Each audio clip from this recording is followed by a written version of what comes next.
Pour ta révélation. Merci d'avoir ouvert nos yeux afin de voir comment nous avons abandonné le premier amour. Nous prions qu'en ce temps-ci, comme nous nous remettons entre tes mains à mieux travailler, aide-nous à donner tout ce que nous avons, tout ce que tu nous as donné. Nous te le redonnons dans ton service. Nous n'allons pas permettre à nos convertis de rétrograder et à embrasser leurs vomissures. Aide-nous à être plus diligents dans ce service. Nous te rendons grâce parce que tu nous as exaucés. Au nom de Jésus, nous prions.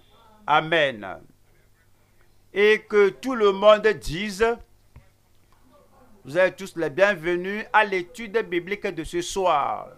Et nous entamons une nouvelle épître, un nouveau livre de la Bible, l'épître de Paul aux Galates. Je prie que comme le Seigneur lui-même nous atteint et nous instruit et nous donne la parole, que la parole nous renforce afin d'être le chrétien, l'homme, la femme, l'apôtre, l'ouvrier, le dirigeant, que nous devons être au nom de Jésus-Christ.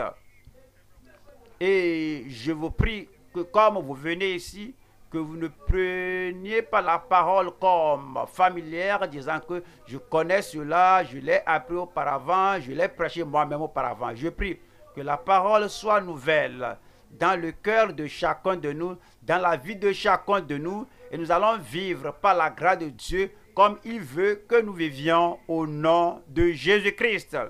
Et l'Église crie Amen.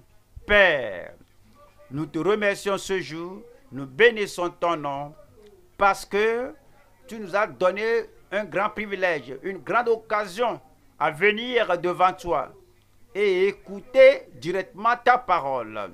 Nous prions, Seigneur, que ton esprit prenne tout ce que nous lisons, tout ce que nous apprenons et plante, sème cela, écrit cela sur la table de nos cœurs. Je prie que la force, la puissance pour nous focaliser, être en mesure de faire l'œuvre comme tu le veux, accorde cela à chacun de nous au nom de Jésus-Christ.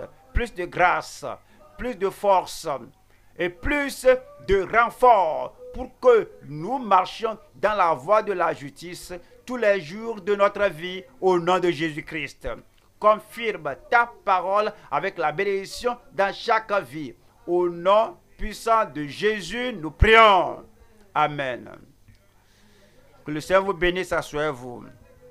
Nous allons au Galates 1, Galates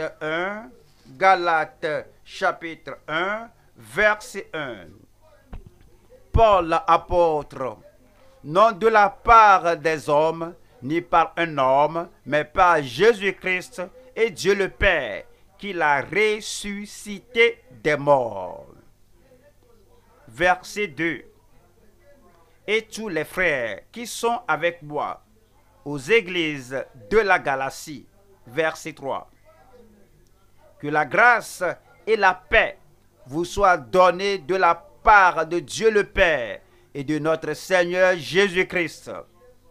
Verset 4. Ce Jésus-là, c'est lui qui s'est donné lui-même pour nos péchés, afin de nous arracher du présent siècle mauvais, selon la volonté de notre Dieu et Père. Et le verset 5 dit, à qui soit la gloire au siècle des siècles, et que tout le monde dise Amen.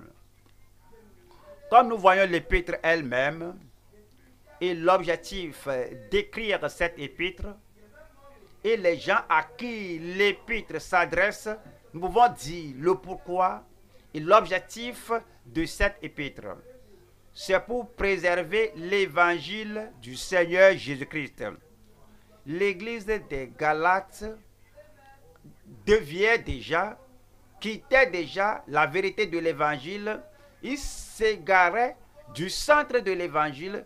Il s'éloignait déjà et se plongeait dans d'autres choses telles que le judaïsme et faisait entrer la circoncision de la chair au lieu de rester, de demeurer dans l'évangile de la grâce, l'évangile du salut, l'évangile qui nous fait sortir du péché pour nous faire passer par le Sauveur, pour nous faire entrer dans le royaume de Dieu.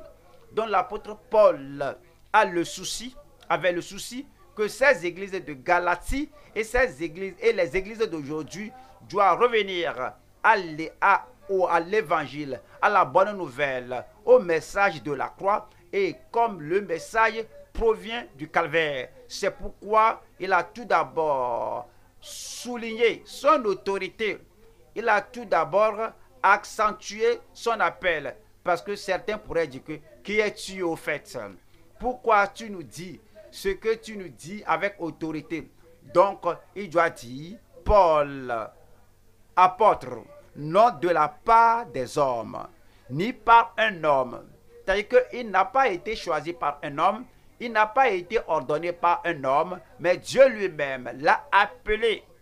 Et donc, il a dit qu'il est un apôtre par le Seigneur Jésus-Christ, appelé, nommé, point et approuvé pour être un apôtre du Seigneur Jésus-Christ. Et c'est par Dieu qu'il a ressuscité des morts. Et il a continué cette introduction, la préservation de l'évangile de Christ. Nous allons voir 3 points aujourd'hui qui est Paul, un apôtre nommé par Christ et Dieu. Paul, un apôtre nommé, Paul, un apôtre choisi ou nommé par Christ et Dieu. 2. La paix, acceptée et appropriée à travers Christ par la grâce. La paix. Vous ne pouvez rien faire sans avoir la paix avec Dieu. Avant de pouvoir aller avant d'aller réconcilier les autres avec Dieu, vous-même, vous devez être réconcilié avec Dieu et avoir la paix dans le cœur. Vous ne pouvez pas aller dire aux autres comment avoir la paix dans le cœur, la paix dans leur famille, la paix dans la communauté, si vous-même, vous n'avez pas obtenu la paix de Dieu et la paix en vous, et la paix dans votre famille, et la paix dans la communauté. Votre nom, votre autorité, votre pouvoir, votre autorité n'auront aucun sens si vous n'avez pas la paix de Dieu dans le cœur. Être un apôtre, un prophète, un évangéliste, être un pasteur, un enseignant, un gagneur d'âme, un ouvrier, ou la position que vous détenez dans le royaume de Dieu. Si vous n'avez pas la paix de Dieu dans votre cœur, tout sera un rien. C'est pourquoi nous devons avoir cette paix acceptée et appropriée à travers Christ par la grâce. 3. C'est l'objectif de l'expiation. L'objectif de l'expiation, l'œuvre substitutive de Christ, l'objectif pour lequel Christ s'est donné. 3e point, l'objectif de l'expiation pour tous, l'expiation que Christ a faite, c'est pour tous, et donne cet objectif par Christ en Dieu. Alors, au premier point, c'est Paul, un apôtre, nommé par Christ et Dieu. Allons au Galates 1, verset 1. Paul apôtre, attendez. Vous devez devenir un membre du corps de Christ avant de devenir un ministre au corps de Christ. Vous devez recevoir l'appel à la repentance avant de recevoir l'appel à devenir serviteur de Dieu. Paul, apôtre, tout d'abord, il a reçu l'appel à la repentance. Lorsque vous vous repentez, vous vous détournez du péché, vous vous tournez vers le Rédempteur, vous tournez vers le Sauveur et la grâce, et l'expiation, et le sacrifice, et l'œuvre substitutive de Christ est validée pour vous, a validé pour vous. Donc, est valable pour vous. C'est après cela que vous pourrez être appelé à être serviteur de Dieu, un saint de Dieu, un apôtre de Dieu. Vous devez recevoir l'appel à la justice, vous vous repentez, et cela transforme votre vie. Alors vous êtes juste, Et c'est après cela, après que vous avez reçu l'appel à la repentance et à la justice, que vous pouvez maintenant recevoir l'appel à être un prédicateur de la parole de Dieu. Entre la repentance et la justice, il y a la restitution. Et l'apôtre Paul dit que chaque fois je mène la vie là, ayant une conscience sans reproche devant Dieu et devant l'homme. Si tu es un voleur et tu as volé des choses d'autrui et ces choses-là sont encore avec toi et tu en fais usage et tu fais sonner de la trompette et tu cries que repentez-vous, repentez-vous. Et la personne de qui tu as volé la chose te regarde disant mais repentez et toi et ce que tu m'as volé. Tu es directeur. Ton directeur sait que tu détournais le fonds de la compagnie, tu volais les choses de la compagnie, ou bien tu voles les choses de la compagnie, et on sait que toi là, tu as un casier judiciaire sale. Tu dis que tu t'es repenti, tu n'as pas fait la restitution, et tu n'es pas juste devant le Seigneur. Et tu ne peux pas dire que je suis apôtre, je suis ambassadeur, je suis ouvrier, je suis ceci et cela.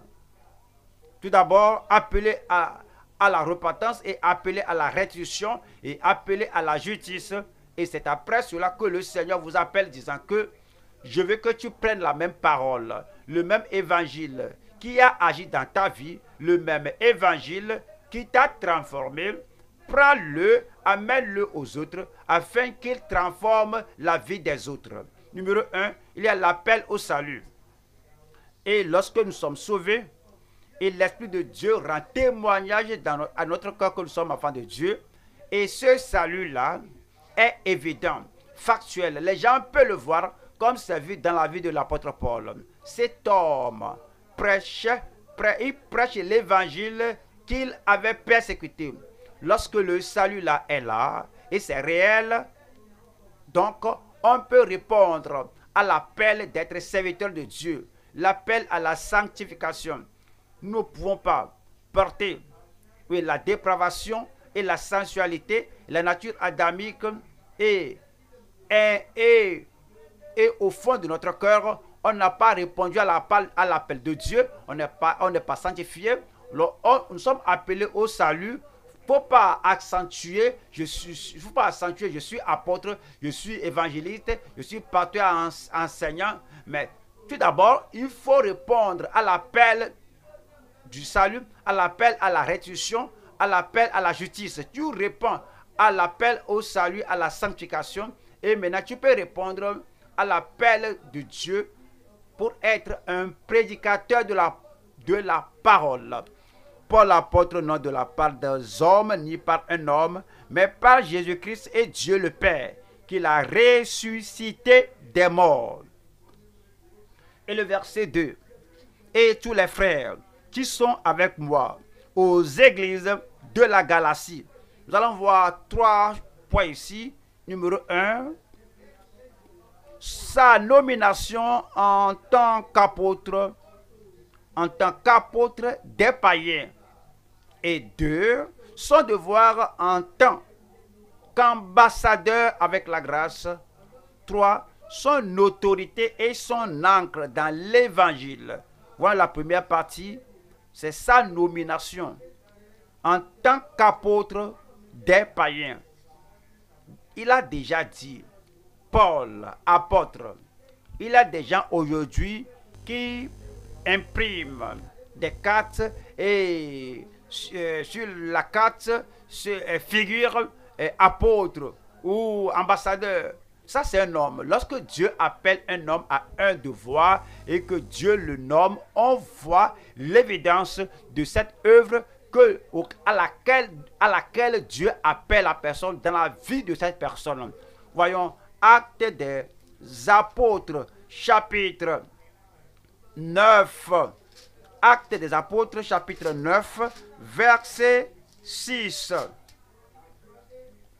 Tremblant et saisi d'effroi, il dit, Seigneur, que veux-tu que je fasse? Il n'a pas sauté pour dire que Pierre le fait, Jean le fait. Je suis plus fort que de ma connaissance de l'Ancien Testament, je peux le faire moi aussi. Non, il a demandé au Seigneur. As-tu demandé au Seigneur ou seulement tu te plonges dans le ministère, tu sautes et tu commences à faire l'activité, tu te plonges dans la chose sensuellement, sans l'appel de Dieu. L'apôtre Paul, lorsqu'il a été seul, il a demandé, Seigneur, que veux-tu que je fasse? Et le Seigneur lui a dit, lève-toi, entre dans la ville et on te dira ce que tu dois faire. On te dira ce que tu dois faire. Il ne faut pas regarder toute la liste de ce qu'on peut faire, qu'il y a apôtre, il y a pasteur, il y a évangéliste, donc je choisis ceci. Non. Il dit que, mais on te dira ce que tu dois faire. Voilà le verset 15. Verset 15. Mais le Seigneur lui dit, va, car cet homme est un instrument que j'ai choisi. Et Dieu, Christ, parlait à Anania et au sujet de Paul, va le rencontrer, car il est un instrument que j'ai choisi pour porter mon nom devant les nations, devant les rois et devant les fils d'Israël. Un instrument que Dieu a choisi. Voyons Acte 26, Acte chapitre 26, verset 16. Mais lève-toi et tiens-toi sur tes pieds, car je te suis apparu. Il avait l'assurance. Le Seigneur lui a parlé et le Seigneur a envoyé une autre personne, un ministre de Dieu, pour lui parler. Alors il lui parlait disant que je te suis apparu pour t'établir. Chaque fois, il faut garder cela. Pourquoi Dieu m'a-t-il appelé? Quel objectif a-t-il pour moi? Qu'est-ce qui est bien écrit sur la table de mon cœur que voici le pourquoi je suis dans le royaume? Et dit que je te suis apparu pour t'établir ministre. C'est le Seigneur qui fait quelqu'un un ministre. C'est le Seigneur qui fait de toi un ministre, un évangéliste, un pasteur et un gagneur d'âmes. C'est le Seigneur qui fait de toi un enseignant pour t'établir ministre et témoin des choses que tu as vues. Si tu n'as pas vu le salut, tu ne peux pas rendre témoignage au salut. Si tu n'as pas vu la transformation de vie, tu ne peux pas parler de la transformation. Si tu n'as pas vu la puissance de Dieu touchant ta vie, transformant ta vie et faisant de toi un changement, une personne changée, tu ne peux pas rendre témoignage de ce que tu n'as pas vu. C'est l'appel. Lorsque l'appel est là, tu as un témoignage, on te dit, mais qu'est-ce que tu connais de ceci? Qu'est-ce que tu sais de ceci? Est-ce que tu l'as vu? Étais-tu là? Est-ce que tu l'as senti? Est-ce que tu as une connaissance personnelle de ceci? Si tu dis non, tu ne peux pas être un témoin. Mais si tu vas devenir un témoin, tu dois d'abord être un témoin oculaire. Donc Dieu a dit que, oui, je t'établis ministre et témoin des choses que tu as vues et celles pour lesquelles je t'apparaîtrai. Verset 17. Je t'ai choisi du milieu de ce peuple, du milieu des païens, vers qui je t'envoie. Les païens, vers qui je t'envoie. Verset 18. 18. Afin que tu leur ouvres les yeux. Arrivé là-bas, n'allez pas amuser les païens. Arrivé là-bas, n'allez pas raconter des histoires ou apprendre l'histoire des païens. Ils sont dans les ténèbres. Et tu vas là-bas pour un seul objectif. Voici l'objectif de la nomination, afin que tu leur ouvres les yeux, pour qu'ils passent des ténèbres à la lumière et de la puissance de Satan à Dieu. Paul, je t'ai choisi pour cet objectif. Tu vas là-bas, non pour apprendre comment ils adorent leur Dieu. Tu ne vas pas là-bas pour apprendre leurs esprits territoriaux. Tu ne vas pas là-bas au sujet de leurs méthodes et leur façon de religion. Tu ne vas pas là-bas pour apprendre leurs traditions. Mais tu dois aller là-bas parce qu'ils servent Satan. Tu vas les détourner de la puissance de Satan pour les tourner vers Dieu. Pour qu'ils reçoivent par la foi en moi le pardon des péchés. ton message en allant vers les gens vers qui je t'envoie, ce message doit se focaliser sur un point. Tu dois donner un verdict, oui, une invitation. À ce message aux païens, c'est pour se détourner de leurs idoles, pour se tourner vers le Dieu vivant et pour qu'ils reçoivent le pardon des péchés et l'héritage avec les sanctifiés. Et le verset 19 dit: en conséquence, roi Agrippa, je n'ai point résisté à la vision céleste. L'apôtre Paul maintenant a fait un inventaire. Vous devez chaque fois faire l'inventaire de votre vie. À la fin de chaque vie, qu'est-ce que j'ai fait aujourd'hui? Est-ce selon l'appel que le Seigneur m'a donné? À la fin de l'enseignement, à la fin de la prédication, est-ce que c'est selon l'appel que Dieu m'a donné? Est-ce que selon la vision, à la fin de l'année, à la fin du trimestre, à la fin, à la mi-année, tu vas te demander, est-ce que je cours par-ci, par-là, ou bien est-ce que je fais ce à quoi il m'a appelé à faire? Vous devez vous poser la question. Alors vous serez en mesure de dire comme Paul que je n'ai pas résisté à la vision céleste. Je prie que ceci soit inscrit dans notre cœur comme l'apôtre Paul, que nous restions dans l'appel que le Seigneur nous a fait au nom de Jésus-Christ. Et numéro 2 ici, c'est son devoir en tant qu'ambassadeur avec la grâce. Un ambassadeur avec la grâce. Il se connaissait être un ambassadeur. Éphésiens 6, 19. Éphésiens 6, 19. Priez pour moi afin qu'il me soit donné quand j'ouvre la bouche de faire connaître hardiment et librement le mystère de l'évangile.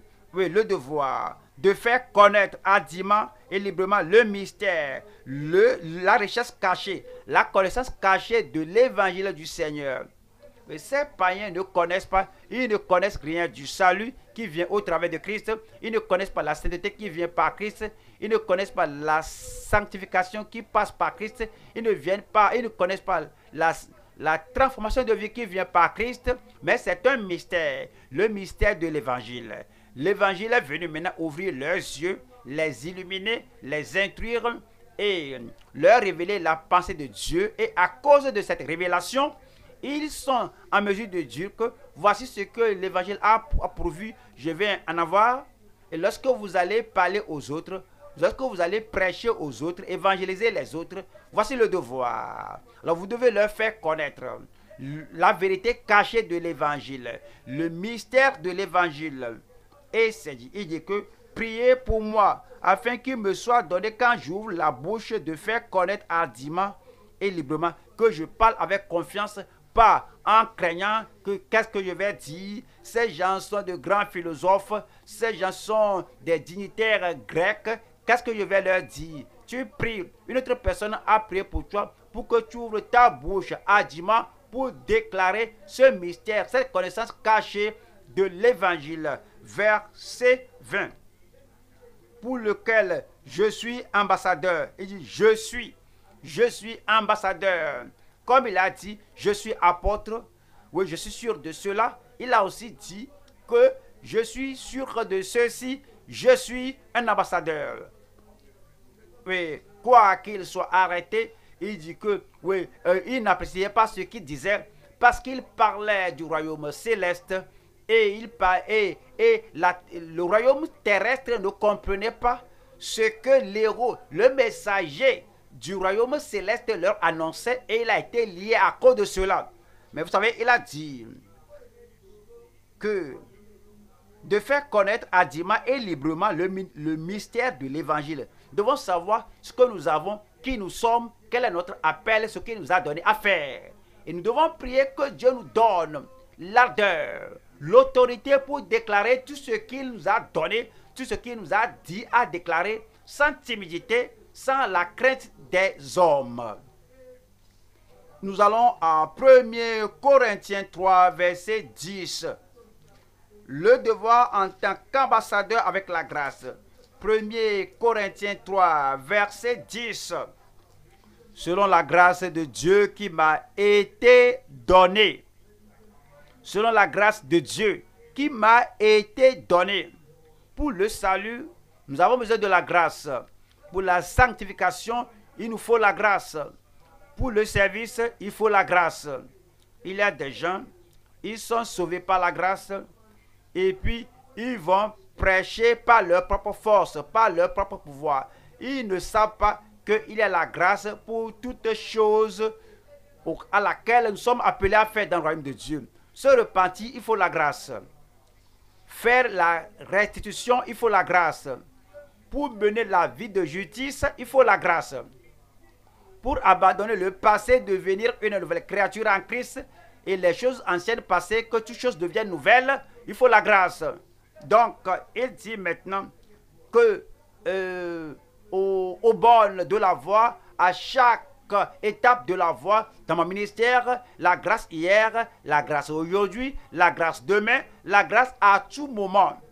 Et selon la grâce de Dieu qui m'a été donnée, j'ai posé le fondement comme un sage architecte. Et c'est le devoir, c'est de poser le fondement. Christ est le fondement. Et si les fondements sont détruits, le juste, que ferait-il? Nous devons poser le fondement de la repentance, le fondement de la foi en Christ, le fondement du salut à travers Christ, le fondement de l'œuvre définie de la grâce dans le cœur, dans la vie de ceux qui nous écoutent. J'ai posé le fondement comme un sage architecte et un autre bâtit dessus, mais que chacun prenne garde à la manière dont il bâtit dessus. Verset 11. Car personne ne peut poser un autre fondement que celui qui a été posé, savoir Jésus-Christ. Oui, Christ est le sauveur, il est le fondement du salut. Il n'y a pas un autre fondement, il est le sanctificateur. La sanctification fait partie du fondement et il est le roi à venir, la seconde venue du Seigneur. La connaissance, la vérité qu'il reviendra à l'enlèvement et au second avènement, cela fait partie du fondement et c'est lui qui baptise dans le Saint-Esprit après être sauvé et on est sanctifié et puis on est immergé et plongé dans le Saint-Esprit. Vous recevrez une puissance. Le Saint-Esprit survenant sur vous. Vous serez mes témoins à Jérusalem, dans la Judée, dans la Samarie, jusqu'aux extrémités de la terre. Avez-vous reçu le Saint-Esprit depuis que vous avez cru? L'apôtre Paul leur a posé cette question et nous pose maintenant aujourd'hui. Es-tu sauvé? C'est le fondement du salut là-bas. Est-ce que le fondement du salut est dans ta vie? Es-tu sanctifié? Est-ce que le fondement de la sanctification là dans ton cœur? Est-ce que tu t'apprêtes pour l'enlèvement? Est-ce que la fondation de la préparation pour l'enlèvement est là dans ton cœur? Dans ton cœur, es-tu rempli, baptisé du Saint-Esprit? Est-ce ce fondement là-bas? Oh bien, tu es là, je suis seulement un chrétien. Moi, je suis seulement la Bible. Et le fondement. Ne vas-tu pas avoir le témoignage du fondement, de la puissance, de l'effusion du Saint-Esprit dans ta vie?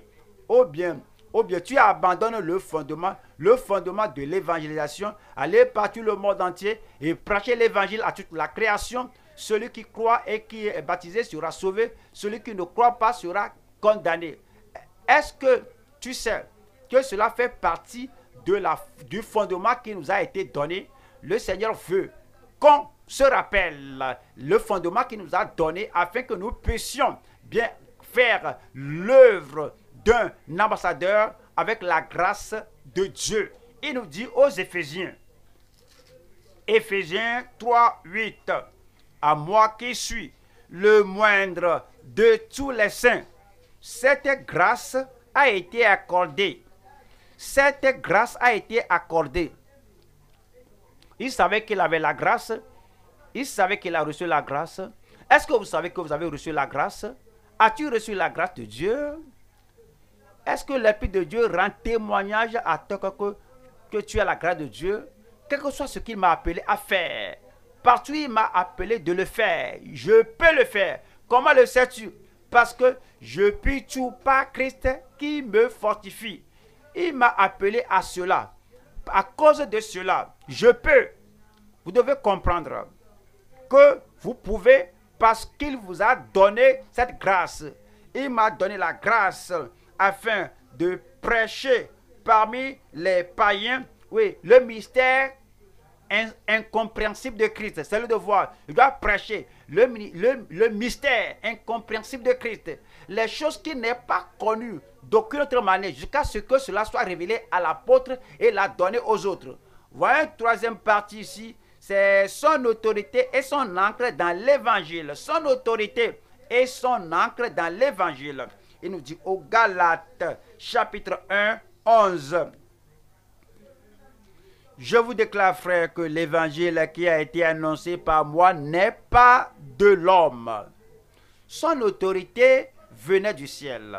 Son autorité provenait du trône de Dieu au ciel. Et il savait que parce que son autorité venait de Dieu, partout où il allait et qu'il déclarait cet évangile, le ciel le soutiendrait, le ciel le supporterait, le ciel va le supporter et le ciel sera de son côté et non du côté de ses persécuteurs. L'encre qu'il avait, c'était Dieu lui-même parce que je vous certifie, je vous donne l'assurance, frère, je veux que vous sachiez que l'évangile que j'annonçais n'était pas de l'homme, car je ne l'ai ni reçu ni appris d'un homme, mais par une révélation de Jésus-Christ. C'est pourquoi Pierre, Jean ou tout autre apôtre ne pouvait pas argumenter avec lui parce que il a reçu l'évangile. Il a reçu la révélation du Seigneur qui est plus élevé que tout ange, plus élevé que tous les autres apôtres. Lorsque vous avez la parole qui vous est révélée et la parole est enseignée par l'Esprit de Dieu dans votre vie, vous n'allez pas craindre une personne qui argumente, vous n'allez pas craindre les critiques, vous n'allez pas craindre les réfuteurs parce que vous savez que vous ne l'avez pas reçu d'un homme, que vous avez été enseigné non par un homme, mais par la révélation de Jésus-Christ. Allons au deuxième point maintenant. Deuxième point, la paix acceptée et appropriée à travers Christ par la grâce. On va au Galates chapitre 1 verset 3. Que la grâce et la paix vous soient données de la part de Dieu le Père et de notre Seigneur Jésus-Christ. Amen. Nous allons voir 3 points ici. La paix à travers la conversion à Christ. 2. La paix avec la conformité à Christ. 3. La paix sans la corruption dans le caractère. Numéro 1. La paix à travers la conversion à Christ. Comment avons-nous la paix? Un pécheur n'a pas la paix. Le pécheur endurci n'a pas la paix. Les pécheurs communs n'ont pas la paix. Le pécheur habituel n'a pas la paix. Celui-là qui est un chrétien nominal, celui qui vient à l'église mais qui n'a pas reçu le salut et il n'a pas reçu la grâce d'être une nouvelle créature en Christ, il n'a pas la paix. Celui qui sait qu'il est voleur, il est un larron, un voleur, et il garde les choses qu'il a volées. Quand il voit ces choses-là, il n'a pas la paix. Celui-là qui sait que Dieu exige le passé et qu'il doit amender ce qui va mal dans sa vie, ce qu'il avait fait, il n'est pas allé prier, il n'a pas reçu la grâce pour amender sa vie. Toutes les fois qu'il se rappelle, il n'a pas la paix. Si nous allons avoir la paix, il faut la paix à travers la conversion à Christ. Romains 3, 17. Romains 3, 17. Ils ne connaissent pas le chemin de la paix. Ils ne connaissent pas le chemin de la paix. Qui sont ces gens-là? Voyons maintenant à partir du verset 10. 10. Selon qu'il est écrit, il n'y a point de juste, pas même un seul. Ce sont ceux qui ne connaissent pas la voie de la paix. Le verset 11 dit, nul n'est intelligent, nul ne cherche Dieu. Tous ces gens ne connaissaient pas la voie de la paix. Et puis il nous dit que tous sont égarés, tous sont pervertis. Ces gens n'ont pas la paix de Dieu parce qu'ils ne suivent pas la voie du Seigneur. Alors ils sont tous pervertis et sont devenus inutiles. Il n'en est aucun qui fasse le bien, pas même un seul. La personne n'a pas reçu la grâce de Dieu pour être transformée et avoir une nouvelle vie et faire du bien au lieu de faire le mal. Il n'a pas la paix. 13. Leur gosier est un sépulcre ouvert. Ils se servent de leur langue pour tromper. Le voleur, les séducteurs, l'hypocrite, ces gens n'ont pas la paix. Ils n'ont pas la grâce de Dieu qui apporte la paix dans le cœur. Ils ont sous leurs lèvres un venin d'aspic. 14. Leur bouche est pleine de malédiction et d'amertume. Les gens qui vivent comme le monde, qui parlent comme le monde, les gens qui maudissent comme le monde, les gens qui sont amers comme le monde, c'est dit qu'ils ne connaissent pas la voie du mal. 15. La voie de la paix. Ils ont les pieds légers pour répandre le sang. Ouais, ils ne prennent pas la vie de quelqu'un comme étant quelque chose d'important. La destruction et le malheur sont sur leur route. Quelle est la conclusion? 17. Ils ne connaissent pas le chemin de la paix. Comment allons-nous avoir la paix? Allons aux Éphésiens. Éphésiens chapitre 2. Éphésiens 2, verset 12. Souvenez-vous que vous étiez avant la conversion. Vous êtes en ce temps-là, sans Christ, vous étiez sans Christ le Sauveur. Vous étiez sans Christ le Rédempteur. Vous étiez sans Christ, celui qui peut laver votre cœur, vous purifier. Ils étaient sans Christ. Christ le Sauveur. Christ l'autorité finale, le sacrifice final. Christ notre substitut. En ce temps-là, sans Christ, privé du droit de cité en Israël, étranger aux alliances de la promesse, sans espérance et sans Dieu dans le monde. C'est la situation de l'homme inconverti, de la femme inconvertie, de celui qui va à l'église, un chrétien nominal, celui qui porte la Bible et le contenu de la Bible, alors n'a pas été transféré à sa vie. Et le verset 13 dit, mais maintenant en Jésus-Christ, vous qui étiez jadis, c'est le passé, vous qui étiez jadis éloignés, vous avez été rapprochés par le sang de Christ. 14. Car il est notre paix. Le Sauveur est notre paix.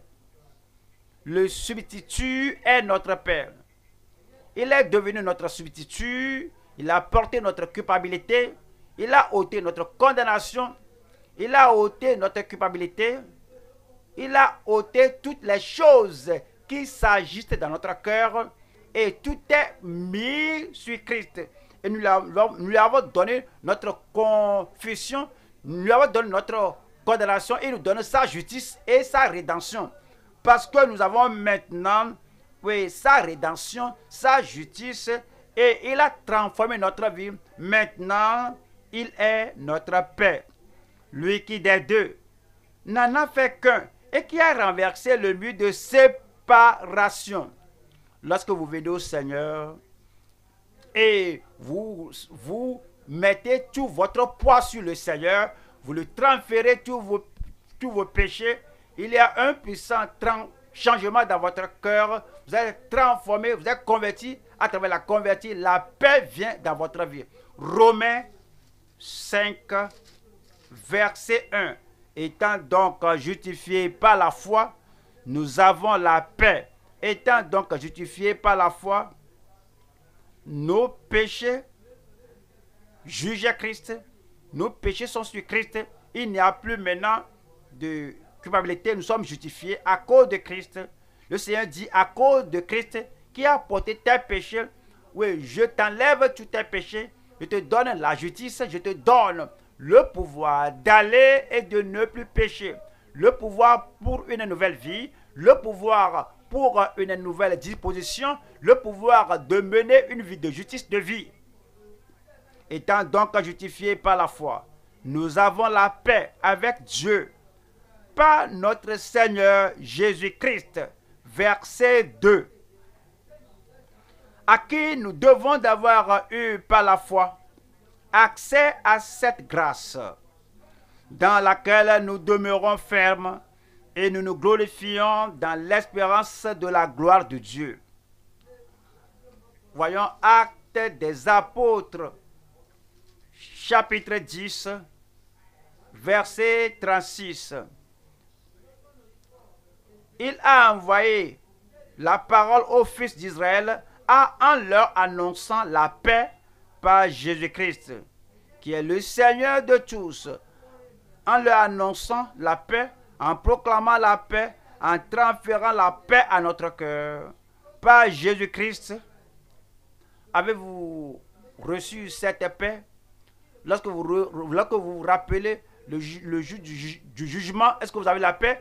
Lorsque vous rappelez la damnation des pécheurs, avez-vous la paix? Lorsque vous rappelez que Dieu s'irrite contre le méchant chaque jour, avez-vous la paix? Lorsque vous rappelez qu'il est réservé aux hommes de mourir une seule fois après que le jugement, as-tu la paix? Lorsque tu te rappelles que Dieu voit tout ce que tu fais, il connaît là où tu vas, et il connaît, et même il écrit cela dans son registre. Et si ces choses qui sont écrites contre toi, si elles ne sont pas effacées, si elles ne sont pas lavées, si elles ne sont pas annulées, comment pourrais-tu avoir la paix? Mais quand tu viens au Seigneur, tu dis, Seigneur, je sais que sans Christ, je suis perdu. Sans Christ, sans cette substitution, il n'y a pas moyen pour moi de me tenir au jour du jugement et je serai à jamais perdu. Mais je viens à Christ et je prie Christ, je le supplie, que son expiation à la croix du Calvaire soit pour moi et la paix entre en moi. Lorsque vous pensez à la mort, il n'y a pas de crainte. Et lorsque vous pensez au jugement du grand trône blanc, il n'y a pas de peur. Parce que, à cause de ce que la parole que Dieu a envoyée aux enfants d'Israël, il a envoyé à Corneille aux païens en annonçant la paix par Jésus-Christ, qui est le Seigneur de tous. Voyons, deuxième partie ici, c'est la paix avec la conformité à Christ. La paix avec la conformité à Christ. Ou la paix en conformité à Christ. On va aux Philippiens, chapitre 4. Philippiens 4. Philippiens 4, verset 7. Et la paix de Dieu, qui surpasse toute intelligence, et la paix de Dieu, qui surpasse toute intelligence, gardera vos cœurs et vos pensées en Jésus-Christ. Vous allez venir connaître le Seigneur et la paix de Dieu est maintenant dans votre cœur. Mais cette paix ne te permet pas de retourner aux choses d'antan, aux choses de l'ancienne vie. Verset 8 dit au reste, frère, maintenant que tu as la paix de Dieu, au reste, frère, que tout ce qui est vrai, tout ce qui est honorable, tout ce qui est juste, tout ce qui est pur, tout ce qui est aimable, tout ce qui mérite l'approbation, ce qui est vertueux et digne de louange, soit l'objet de vos pensées. Maintenant que vous avez la paix avec Dieu, et la paix avec vous-même, et la paix avec votre prochain, voici les choses qui font votre réflexion. La paix de Dieu apporte un changement puissant dans votre vie et vous amène en conformité à Christ. Alors vous pensez maintenant aux choses honorables, aux choses honnêtes. La déshonnêteté n'est plus dans votre vie. Les choses mauvaises, la cruauté ne fait plus partie de votre vie. S'il y a l'injustice là-bas, tu n'es pas encore sauvé, la paix de Dieu ne sera pas là. La paix de Dieu et la pollution du monde ne vont pas cohabiter dans le même cœur à la fois. Si la paix de Dieu va demeurer là-bas, l'injustice doit céder. La cruauté doit fuir là-bas. L'attitude et les actions humaines doivent quitter. Il dit, mais que tout ce qui est pur, l'impureté ne doit pas être là lorsque tu es réellement sauvé avec la paix de Dieu dans ton cœur. Et tout ce qui est aimable, tout ce qui mérite l'approbation, tout ce qui est vertueux, il ne doit pas avoir de vice, mais la vertu. Et digne de louange, soit l'objet de vos pensées. Verset 9. Ce que vous avez appris, reçu et entendu de moi, et ce que vous avez vu en moi, pratiquez-le. Que c'est un grand prédicateur, un dirigeant, un apôtre, un serviteur de Dieu, un ministre de Dieu. Vous savez, il était si sûr qu'il avait la paix de Dieu, il a la pureté qui provient de Dieu, il a la puissance de Dieu, il a une vie sans reproche, sans tache, sans ride et sans le caractère de l'ancienne vie. Il a une vie ouverte, une vie transparente. Il ne fait rien dans le secret que les membres de l'Église ne vont pas savoir. Il ne faisait rien dans le secret en appelant Timothée. Timothée, tu as le privilège d'aller avec moi parce que je te prends comme fils. Maintenant, tu dois contrôler ta bouche. C'est pas tout ce que tu vois, tu vois de moi, que tu vas aller raconter, dire aux gens. Hein. Il faut tout faire, que tu saches comment contrôler ta bouche. Ça, ce n'est pas un bon dirigeant. Un dirigeant qui dit à ses sujets et les gens qui l'accompagnent, qui voient, qui le voient, qui la voient en tout temps. Il ne faut pas dire aux gens ceci. Il ne faut pas partager ceci avec les gens. Ça, c'est ma vie privée. Je te prends comme mon fils. Je te prends comme ma fille. Je te prends comme mon fils. Chacun, tout homme a sa faiblesse. Voici ma faiblesse. Donc, je me confie en toi. N'en pas la personne. Ce n'est pas chrétien, ça. Un véritable enfant de Dieu qui a la paix de Dieu, il dit que ce que tu as vu, ce que tu as appris de moi, il a dit, pratique-le et le Dieu de paix sera avec vous. Amen. Le Dieu de paix sera avec vous. Amen. Et ce Dieu de paix va piétiner, écraser Satan sous vos pieds au nom de Jésus-Christ. Romains 14, verset 17. Romains 14, verset 17. Romains 14, 17. Car le royaume de Dieu, ce n'est pas le manger et le boire, mais la justice, la paix et la joie par le Saint-Esprit. Le royaume de Dieu, si vous êtes membre du corps de Christ, si vous êtes véritablement né de nouveau, si maintenant vous êtes citoyen du royaume de Dieu, il y aura la justice. S'il y a l'injustice, il n'y aura pas la paix. S'il y a le mal, s'il y a le péché secret, il n'y aura pas la paix. S'il y a quelque chose que vous faites de façon hypocrite entre vous et Dieu, il n'y aura pas la paix. Mais le royaume de Dieu, c'est la justice, la paix et la joie par le Saint-Esprit. La joie que vous avez est que vous avez la paix avec Dieu. Et si la trompette sonne maintenant, et que les morts en Christ ressuscitent, vous avez la confiance, l'assurance que vous irez avec les saints et quand ils entrent au ciel, vous avez la joie vous avez la joie. Dans le Saint-Esprit, vous avez la justice, vous avez aussi la paix. Et voyons, verset 19. Ainsi donc, recherchons ce qui contribue à la paix. Il faut faire un effort délibéré dans votre vie personnelle, dans votre service, là où vous travaillez, dans votre famille, à l'église, avec les membres de l'église, avec les dirigeants, avec tout le monde, tout ce que vous faites,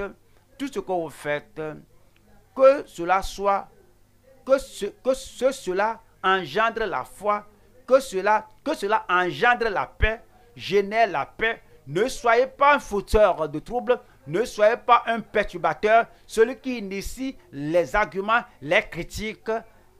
Vraiment, c'est mauvais. Si le roi de paix, le prince de la paix demeure en vous, ce ne serait pas toi qui initie le problème à tout moment. Donc, recherchons ce qui contribue à la paix et à l'édification mutuelle. Allons à 2 Pierre 3 ici. 2 Pierre 3, verset 11. Puisque donc toutes ces choses doivent se dissoudre, qu'elles ne doivent pas être la sainteté de votre conduite et votre piété. C'est ce qui amène la paix. Lorsque vous savez que toute conversation secrète entre l'homme et la femme, toute interaction avec les SMS que les gens envoient aujourd'hui et avec les images variées que les gens s'envoient et avec les enregistrements que les gens font, vous devez tout faire que tout cela doit vous faire avoir une bonne conduite et la sainteté et la piété. Parce que toutes ces choses seront dissoutes lorsque Christ viendra et les choses que vous envoyez passer cela, l'autre envoie à l'autre. Et s'il n'y a pas la sainteté là-bas, si cela n'engendre pas la sainteté dans le cœur des gens à qui vous envoyez ces choses-là, vous serez déçus au dernier jour. Je prie que vous ne soyez pas déçus. Que maintenant, nous allons vivre à telle enseigne que notre vie, oui, fait rendre les autres saints et purs. Verset 12. Tandis que vous attendez et hâtez l'avènement du jour de Dieu, à cause duquel les cieux enflammés se dissoudront et les éléments embrasés se fondront. Lorsque le Seigneur viendra, après que nous serons partis, le temps viendra où le feu de Dieu va dévaster, calciner, détruire tout ce que les gens amassent sur la terre. Les choses pour lesquelles il donne sa vie. Je dois bâtir ceci, je dois créer ceci, je dois avoir ceci ensemble, je dois cultiver ceci. Toutes choses vont se mettre en flamme. Mais ces choses qui seront dissoutes, ces choses qui seront brûlées, sont des choses auxquelles les gens donnent leur vie et ne pensent pas à l'éternité. Verset 13. Mais nous, pas eux, les gens du monde ne connaissent rien de l'avènement du Seigneur. Les gens du monde ne pensent pas à la préparation pour l'avènement du Seigneur. Mais nous attendons, selon sa promesse, de nouveaux cieux et une nouvelle terre où la justice habitera. L'injuste n'ira pas là. Ceux qui sont injustes dans leurs pensées, dans leurs réflexions, dans leur esprit, dans leur âme, dans leur cœur, et ils poursuivent le projet de l'injustice. Ils mènent une vie d'injustice. Ils ne seront pas là. Vous savez, nous attendons ce jour-là. Nous attendons cette situation et nous voulons entrer là. Les nouveaux cieux et une nouvelle terre où la justice habitera. S'il en est ainsi, comment allons-nous nous comporter? Comment allons-nous mener la vie? Verset 14. C'est pourquoi, bien-aimés, en entendant ces choses, appliquez-vous à être trouvés par lui sans tâche et impréhensible dans la paix. Dans la paix. Alors, il faut le rendre pratique maintenant. Il y a des gens, chaque nuit dans leur famille, ils vont argumenter, ils vont se bagarrer, ils vont s'insulter. Et cette colère va leur faire dire des choses mauvaises, mari et femme, ils vont aller dormir dans cette situation. Parce qu'ils ne vont pas dormir aussitôt. La chose là qui se sont lancés, alors ils vont ruminer cela. Et ils n'ont pas la foi, l'humilité pour aller l'un vers l'autre pour dire que on ne sait pas quand Christ viendra. Je suis désolé. Et ils sont très orgueilleux pour dire que excuse-moi d'avoir agi de cette manière, et dorment sur la colère, ils dorment avec les bagarres, avec les insultes, avec la violence. Peut-être ils ne sont pas mariés femmes. Ces jours d'user de portable téléphone, quelqu'un est là en Amérique ou au Canada, et toi tu es ici au pays, et ces gens se sont appelés avant de dormir. Mais qu'est-ce que tu veux dire par là? Et puis les deux ont argumenté, les deux se sont bagarrés sur le téléphone, l'autre a frappé le téléphone, l'autre a décroché et dit que ils sont, l'autre a raccroché le téléphone et dit qu'ils sont chrétiens. Les gens que le ciel ne reconnaît pas. Et ils sont allés dormir comme ça. Et si le Seigneur vient la nuit là, avec cette colère emmagasinée là-bas, avec la violence ancrée là-bas, avec les paroles injurieuses là-bas, toutes ces choses de dépecer l'autre. Et si Christ vient la nuit là, ouais, et les gens qui ne savent pas que Christ peut venir à tout, les gens qui savent que Christ peut venir à tout moment, et ils sont prudents et ils ne veulent même pas aller s'engager dans cette chose-là. Tout ce qui va initier la bagarre, ils vont dire que oui, prends ça, comme Abraham a dit à Lot, prends ce que tu veux, après on ne va pas au ciel avec ça. Mais les gens qui ne comprennent pas ceci, ce sont les gens là qui vont se battre pour le sable, pour le ciment. Mais c'est dit ici que, mais c'est pourquoi, bien-aimés, en entendant ces choses, appliquez-vous à être trouvés par lui sans tache et irrépréhensible dans la paix. Puisse le Seigneur nous aider. Le Seigneur m'aidera. Il aidera chacun de nous au nom de Jésus-Christ. Voyons la troisième partie ici. La paix empreinte. La paix sans la corruption dans le caractère. La paix sans la corruption dans le cœur. La paix sans la corruption dans le caractère. Les chrétiens n'ont pas la paix par la compromission. Christ, notre Seigneur, exemple parfait, n'a pas essayé d'avoir la paix avec les pharisiens en changeant la vérité. Pourquoi vous me persécutez? Pourquoi vous prenez des pierres pour me lapider? Parce que toi là, tu dis que tu es fils de Dieu. Tu te fais égal à Dieu. Ah bon, c'est pourquoi vous voulez me lapider? C'est pourquoi vous n'êtes pas en paix avec moi? D'accord, je vais être en paix avec vous. Donc je suis désolé d'avoir dit cela. Je ne dirai plus cela. Jamais. On ne demande pas pardon pour la vérité, pour les doctrines de la Bible. On ne dit pas que parce que je veux être en paix avec le pécheur, donc je vais lui acheter sa cigarette. Parce que je veux être en paix avec l'ivrogne, je vais lui acheter son alcool. Parce que je veux être en paix avec l'adultère, je vais aller lui appeler la prostituée parce que je suis son ouvrier, son employé. C'est ce qu'il voudrait que je fasse. Si je ne fais pas ça, il n'y aura pas la paix. Pour être en paix avec l'adultère et aller appeler l'homme pour lui, pour qu'il y ait la paix. Non, ça ce n'est pas chrétien. Ce n'est pas chrétien. On ne cherche pas à garder la paix au détriment de notre paix, au détriment de notre âme, au détriment de notre vie. La paix sans la corruption dans le caractère. La paix sans corruption dans le caractère. Hébreux 14. Recherchez la paix avec tous et la sanctification, Si tu ne peux pas joindre la sainteté avec la paix, cela n'a pas besoin, cela ne vaut pas la peine.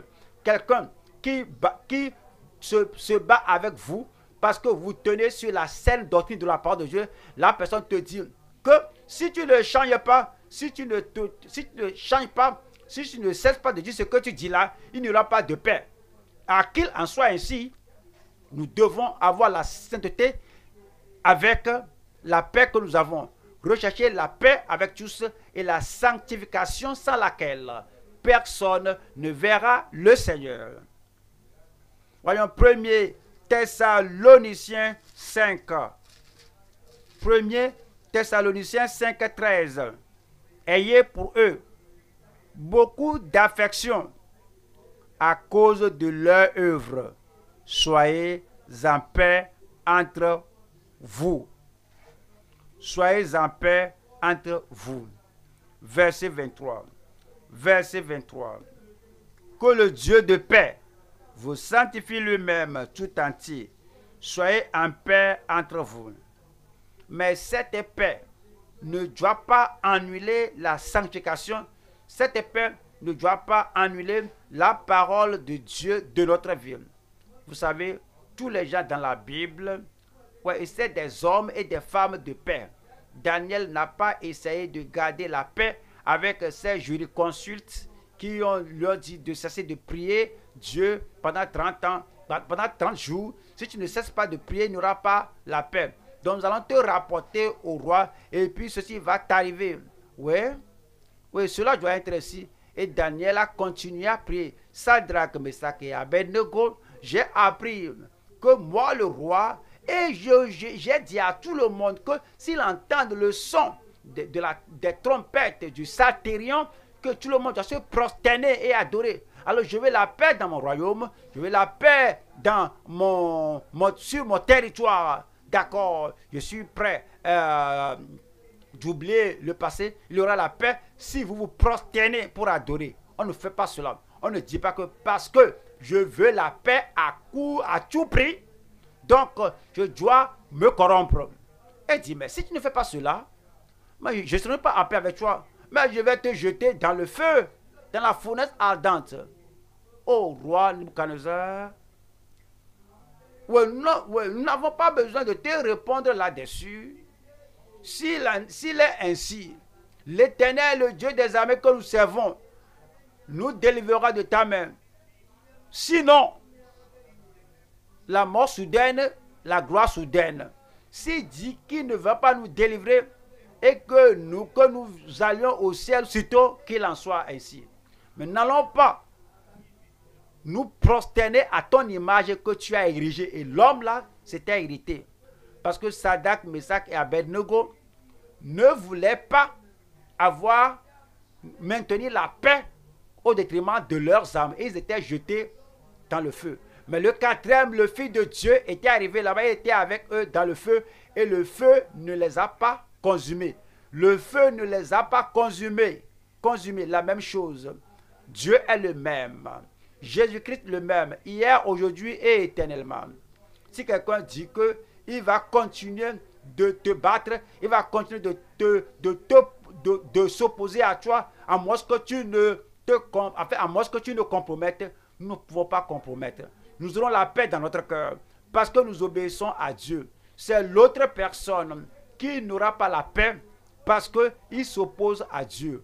Le Dieu de paix va vous sanctifier et je prie que votre esprit, votre âme, que le Dieu de paix vous sanctifie, lui-même tout entier, et que tout votre être, l'esprit, l'âme et le corps soient conservés irrépréhensibles hors de l'avènement de notre Seigneur Jésus-Christ. 2 Corinthiens 13, 11. 2 Corinthiens 13, verset 11. Restez frères, soyez dans la joie. Perfectionnez-vous, consolez-vous, ayez un même sentiment, vivez en paix. Pourquoi conjoint mari et femme, mari chrétien, femme chrétienne, pourquoi l'argument chaque jour? Il n'y a pas de soumission entre le mari et sa femme. Le mari doit avoir sa volonté, la femme aussi la femme doit forcer, défoncer. Alors on argumente, on se débat pour l'argent, on argumente sur les affaires des parents, mais on ne peut même pas s'accorder pour de moindres choses. Mais on dit qu'on est sauvé. Ce salut-là est un salut local. Ce n'est pas le salut véritable qui vient du ciel. Le salut nous purifie. Le salut supprime, annule tous ces conflits et tous ces arguments. Et nous aurons la paix. Nous aurons la paix. Lorsque vous priez et que le Dieu de paix règne dans votre cœur et qu'il règne sans rival. Et toutes ces choses de ce monde ne vous importent plus. Et tout ce que vous attendez, c'est le son de la trompette.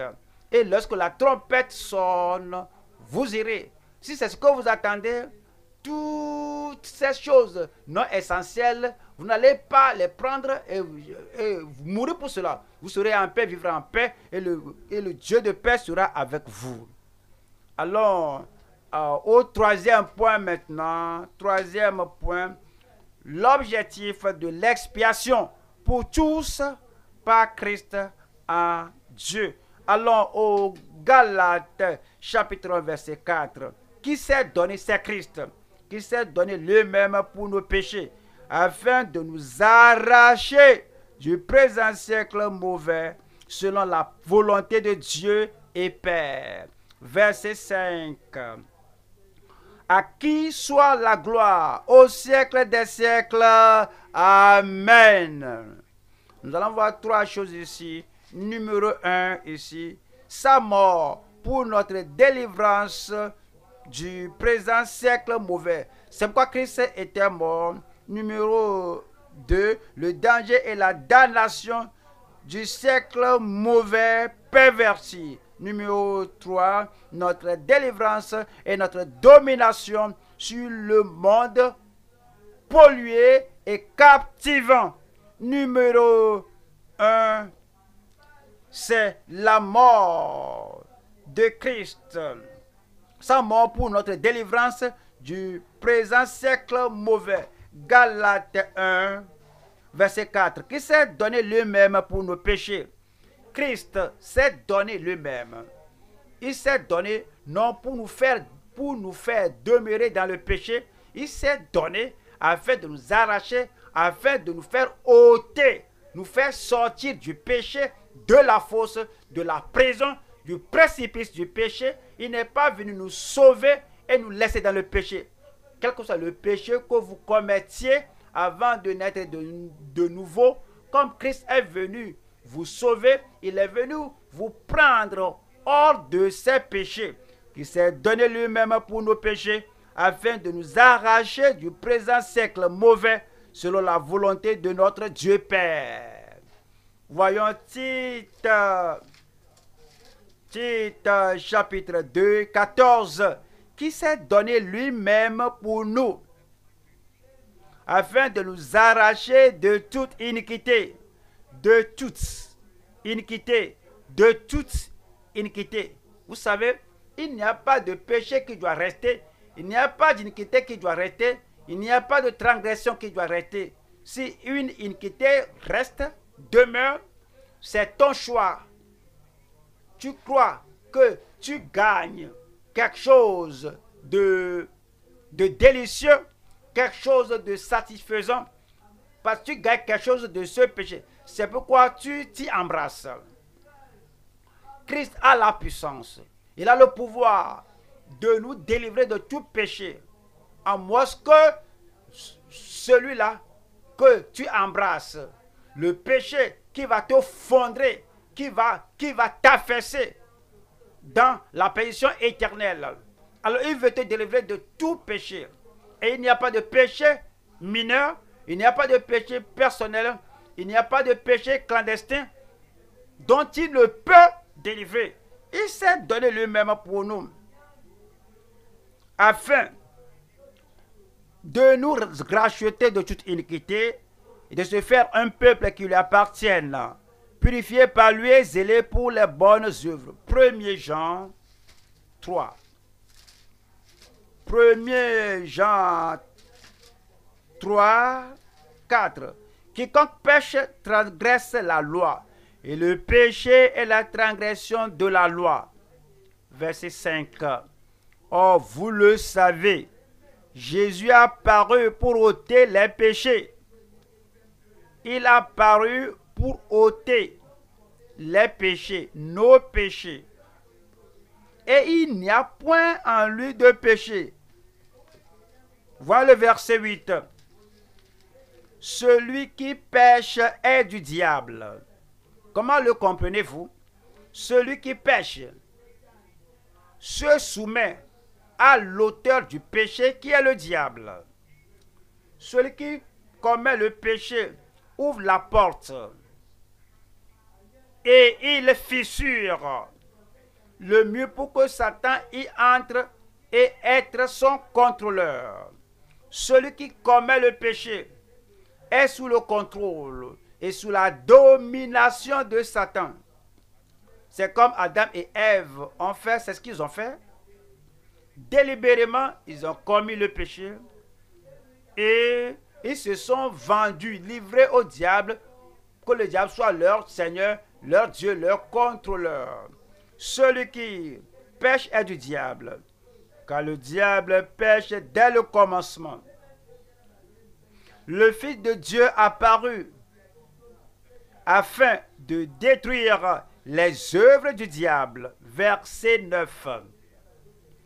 Quiconque est né de Dieu ne pratique pas le péché, parce que la semence de Dieu demeure en lui, et il ne peut pécher, parce qu'il est né de Dieu.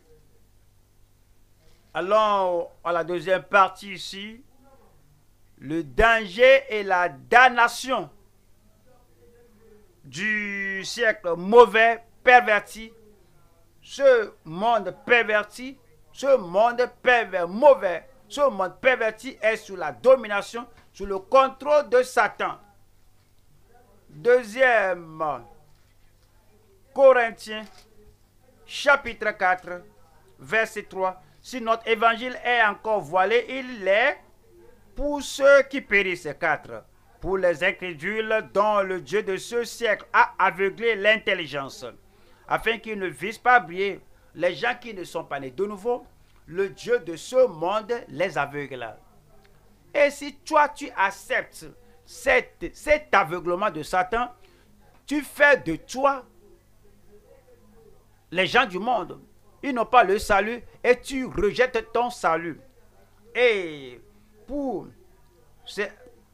les incrédules dont le Dieu de ce monde a aveuglé l'intelligence, afin qu'ils ne vissent pas briller la splendeur de l'évangile de la gloire de Christ, qui est l'image de Dieu. Voyons Jacques 4, 4. La parole de Dieu nous dit ici,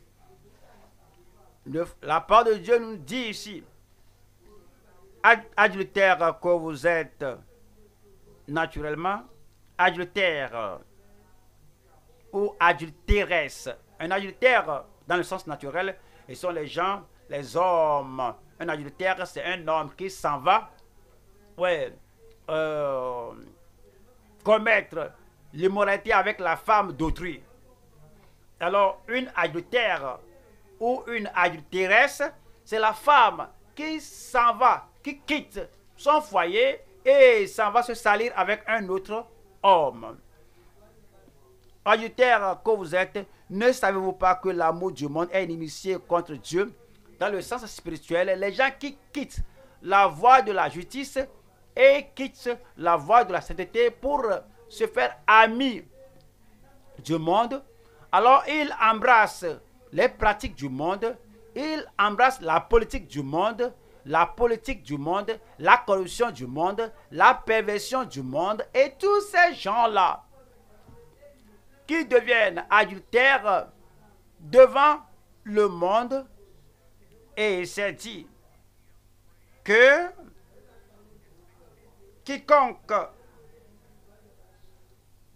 celui donc qui veut être ami du monde sera ennemi de Dieu. Donc les gens les gens se mettent sous la condamnation alors que Christ s'est livré pour les sauver du mal du monde. Jean chapitre 8, verset 44. Les enfants d'Israël croyaient qu'ils étaient enfants de Dieu, enfants d'Abraham, mais leur style de vie n'allait pas avec leur profession et Jésus leur disait que vous avez pour père le diable. Le diable contrôle vos actes, il contrôle vos doctrines, il contrôle vos styles de vie, il contrôle vos traditions et vous soumettez au diable. Vous avez pour père le diable et vous voulez accomplir les désirs, les pratiques de votre père, la politique, la perdition, la perversion de votre père. Il a été meurtrier dès le commencement et il ne se tient pas dans la vérité parce qu'il n'y a pas de vérité en lui. Lorsqu'il profère le mensonge, il parle de son propre fond car il est menteur.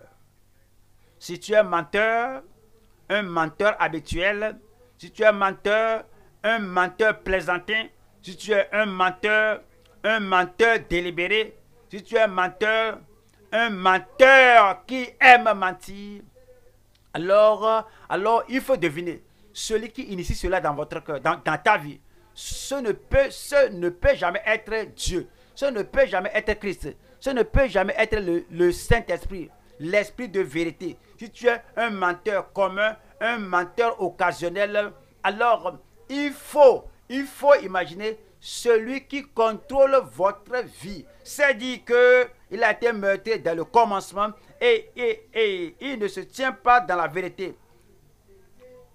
Et parce qu'il n'y a pas de vérité en lui, et lorsqu'il profère le mensonge, il parle de son propre fond, car il est menteur et le père de mensonge. Matthieu 23, 33. Matthieu 23, 33. Serpent, race de vipères, comment échapperez-vous au châtiment de la géhenne? Seule la repentance, la justice, la restitution, la foi à Christ, et puis on échappera. Vous allez échapper au nom de Jésus-Christ. Numéro 3 ici.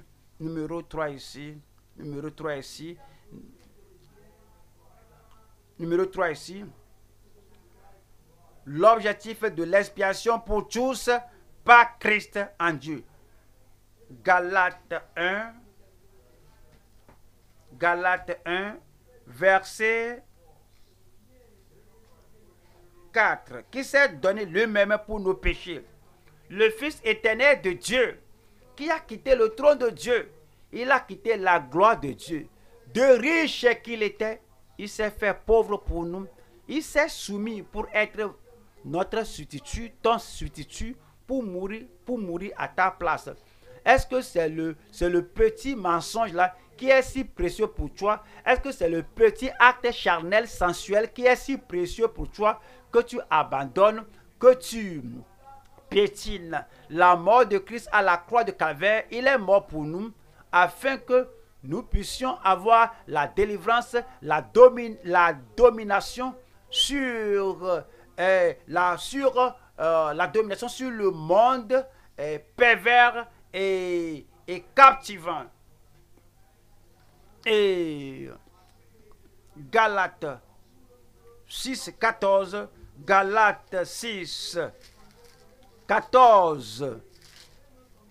Pour ce qui me concerne, loin de moi la pensée de me glorifier d'autre chose que la croix de Christ. Jean 17, 14. Je leur ai donné ta parole et le monde les a haïs. Si tu pratiques ton soi-disant christianisme et le monde t'aime, les adultères t'aiment,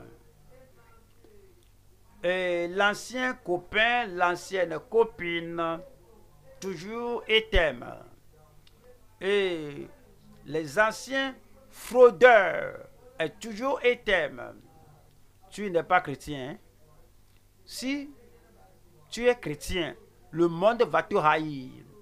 Parce que tu ne vas pas vouloir continuer le type de vie avec eux et ils ne vont pas aussi t'aimer parce que ta vie est si différente.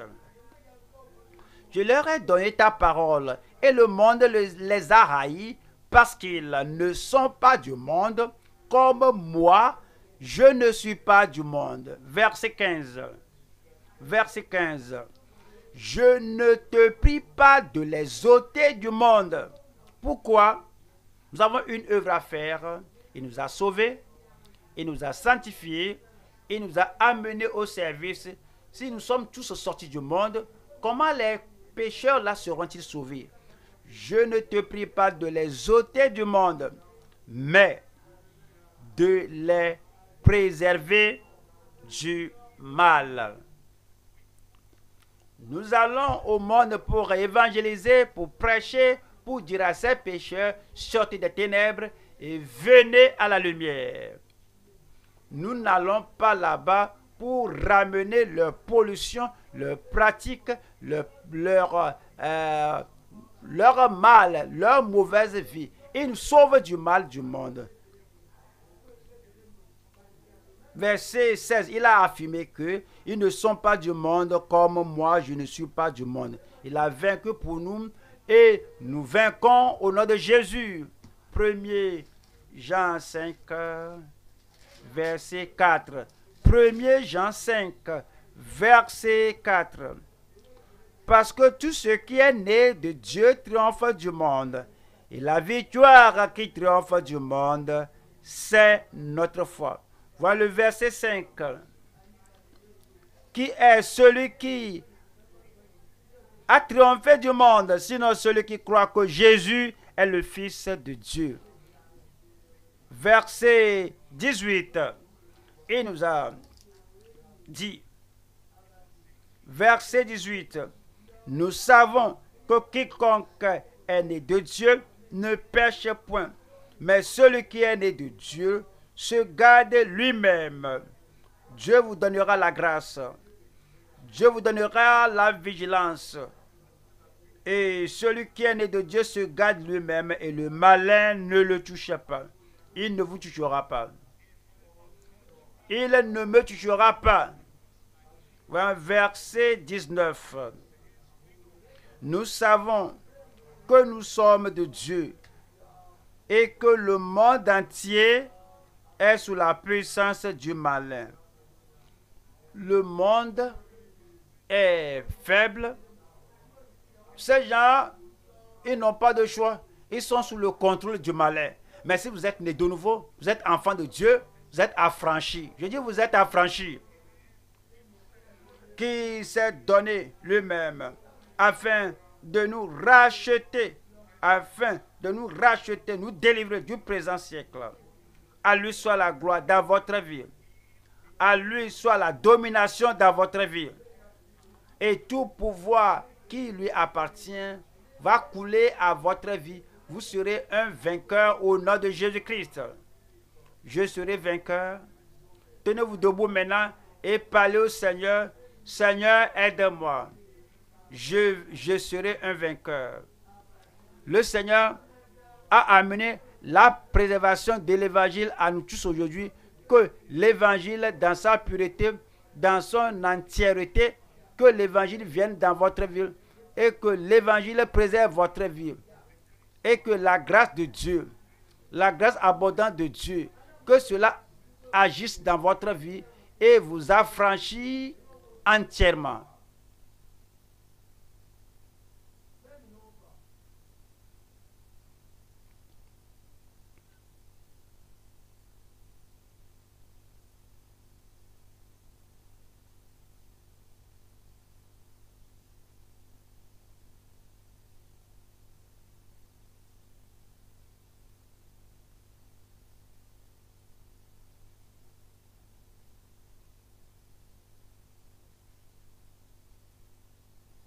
Le Seigneur nous a pas parlé cette nuit.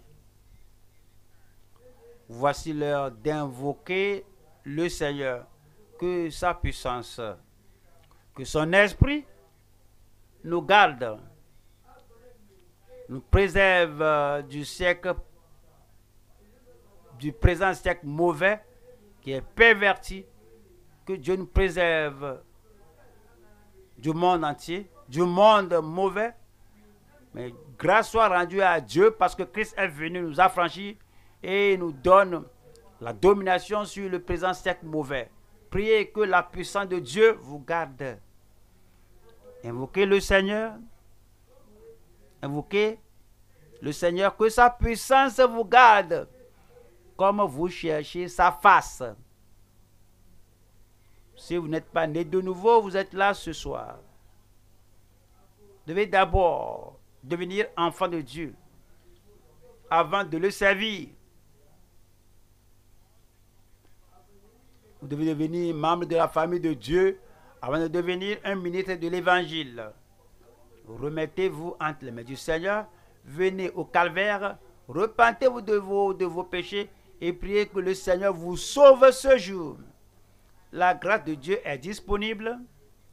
La grâce qui vient au travers du calvaire est abondante. La grâce est disponible pour ôter vos péchés comme vous vous repentez et par la grâce vous recevez le Seigneur Jésus-Christ. Ouvrez la bouche et invoquez le nom du Seigneur. Que la puissance de Dieu vienne sur vous ce jour. Et vous ne serez jamais vaincus par la perversion, par la pollution qui se trouve dans ce siècle mauvais. En tant qu'enfant de Dieu, pourquoi ne pas vous remettre entre les mains du Seigneur? Un enfant de Dieu sauvé, que le Dieu de paix règne entièrement dans votre cœur et que vous soyez affranchis de toute confusion dans le monde. Dans votre famille, vous serez un promoteur de la paix. Dans l'église, vous serez un promoteur de la paix. Dans la société, vous serez un propagateur de la paix de Dieu. Ouvrez la bouche et priez le Seigneur. Que le Dieu de la grâce, le Dieu de toute grâce, règne dans mon cœur.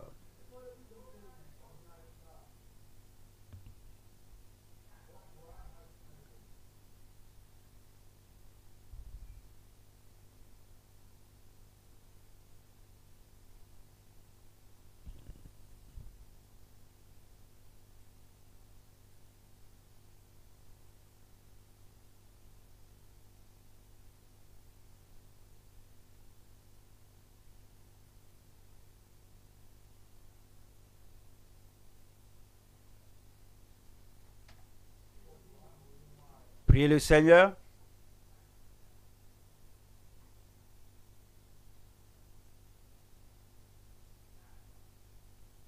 Que le Seigneur vous délivre de toute autre domination, qui vous délivre de la perversion dans le monde. Partout où vous vous trouvez,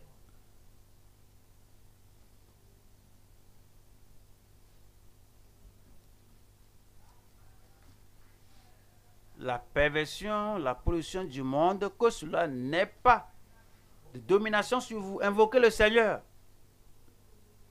Priez le Seigneur.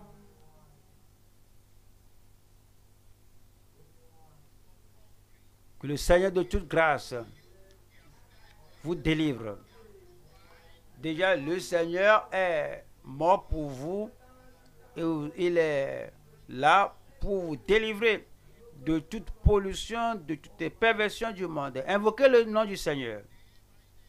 Que chaque jour, que vous soyez préservés, que vous soyez protégés, que vous soyez gardés par sa puissance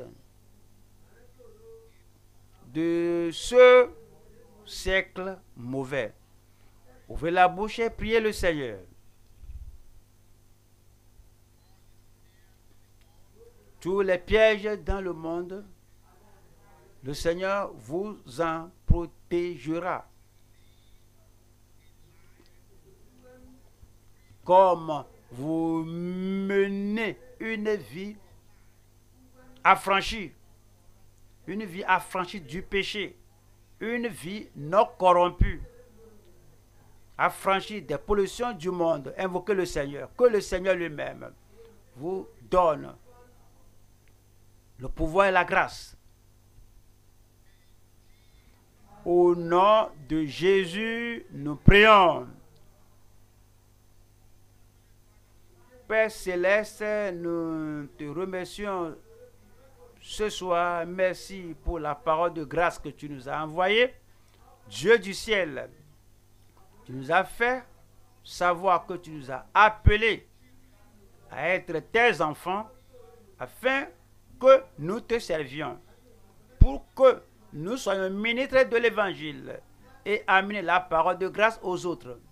Et tu nous as appelés à mener la vie de grâce, affranchie du péché, une vie de victoire sur le péché, une vie de domination ici sur terre, en régnant dans le monde ici sur le péché, sur le moi, sur Satan et sur toutes les circonstances, sur la pollution et les perversions. Seigneur, je prie, comme tu nous as révélé ta pensée, l'abondance de la grâce qui coule du calvaire, que cela vienne dans chaque vie maintenant au nom de Jésus-Christ.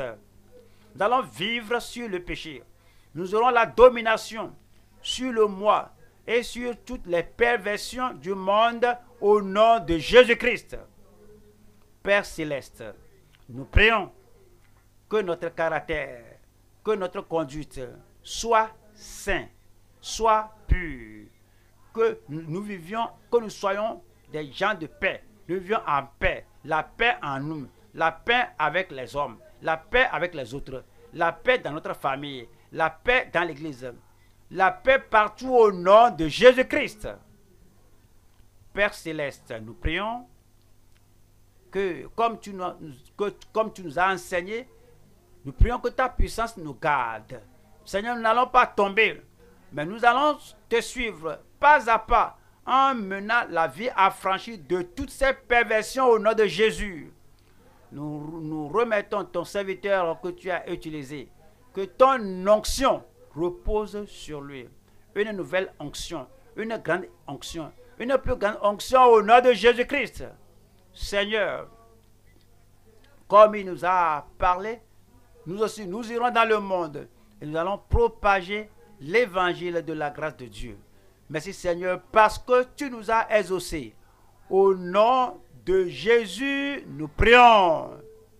Amen.